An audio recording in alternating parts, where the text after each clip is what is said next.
प्यारे बच्चों, आज हम कक्षा 10वीं के फर्स्ट चैप्टर वास्तविक संख्याओं के तीसरे लेक्चर में आप सभी का स्वागत करते हैं।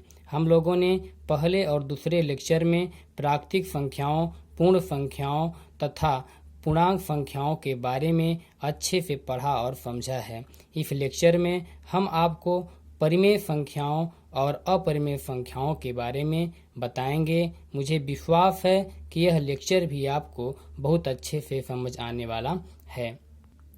चलिए अब शुरू करते हैं। सबसे पहले परिमेय संख्याएं अर्थात रेशनल नंबर। जो संख्या p/q के रूप में लिखी जा सके, जहां p और q पूर्णांक हैं तथा q के शून्य के बराबर नहीं हो, परिमेय संख्याएं कहलाती हैं। जहां p/q में q बराबर 0 नहीं है, जैसे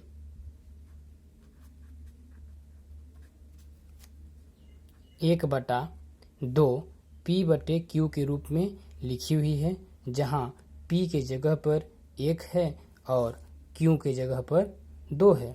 हमारा परिभाषा बोलता है कि जो संख्या p/q के रूप में लिखी जा सके, जहां p और q पूर्णांक हैं, तो p 1 और 2 क्या हैं? पूर्णांक भी हैं, तथा q शून्य के बराबर नहीं हो, तो जो q अर्थात जो हर है, हर के जगह पर जो 2 है वो शून्य के बराबर भी नहीं है। इसलिए यह जो संख्या 1/2 है, ये वह p/q के रूप में लिखी हुई है। इसी प्रकार 2/3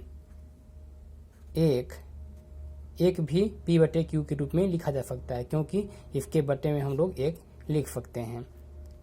इसी तरह -2, -3, -4, -1/2, -3/2 डेश आदि।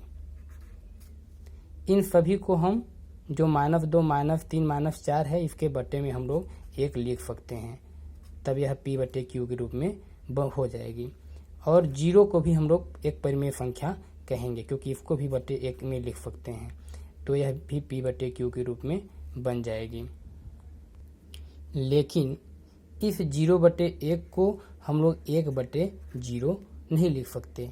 क्यों नहीं लिख सकते? क्योंकि जो हमारी परिमेय संख्या बोलती है कि जो q के जगह पर 0 न हो, अर्थात जो हर में 0 नहीं होना चाहिए। इसलिए हम लोग 0/1 परिमेय संख्या बोल सकते हैं, लेकिन 1/0 परिमेय संख्या नहीं बोल सकते।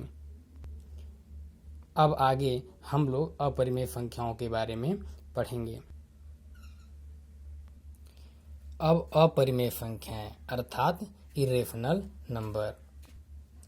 जो संख्याएं p/q के रूप में न लिखी जा सके, उन्हें अपरिमेय संख्याएं कहते हैं। जैसे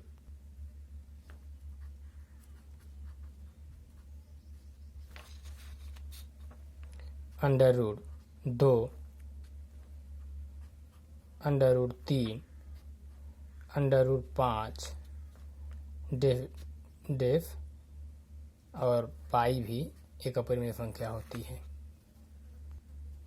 अर्थात कहने का मतलब जितने भी अभाज्य संख्याएं हैं, जैसे 2, 3, 5, 7, 11, 13 और 17, इस तरह जितने भी अभाज्य संख्याएं हैं, उनका अंडर रूट एक अपरिमेय संख्या होती है, और पाई भी एक अपरिमेय संख्या है। यहाँ पर ध्यान देने वाली बात यह है कि जो पाई है, यह एक अपरिमेय संख्या है, लेकिन इसका मान जो 22/7 होता है, यह एक अपरिमेय संख्या नहीं है, यह एक परिमेय संख्या कहलाएगी। क्यों परिमेय संख्या कहलाएगी? क्योंकि जो पाई का मान सही 22/7 नहीं हो सकता है, यह मान लगभग में होता है। इसलिए जो पाई तो एक अपरिमेय संख्या होगी, लेकिन 22/7 एक अपरिमेय संख्या होगी, क्योंकि यह p/q के रूप में लिखी भी जा सकती है और हर की जगह पर 0 भी नहीं है। यहाँ पर न तो परिमेय संख्या अपरिमेय संख्या हो सकती है, और न ही अपरिमेय संख्या परिमेय संख्या हो सकती है।